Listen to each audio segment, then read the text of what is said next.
گوندێ دەگرمان گوندێ دەگرمان گوندێکی کوردیە 35 کیلۆمتر لە ڕۆژئاوای کۆبانێ دکەوێ و 2 کیلۆمتر لە ڕۆژهلاتی چەمێ فەرات دکەوێ و ژێرە تێگوتن جوان گوندێن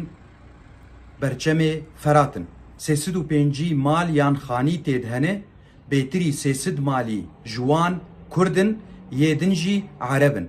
karê çandiniyê û xwedîkirina ajalan dikin xwediyên bawernama jî lê hene.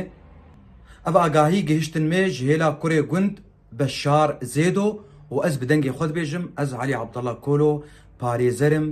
ji devera Dirbêsiyê silav û rêz bo milletê me li gundê Degirman û hemû Kobanê.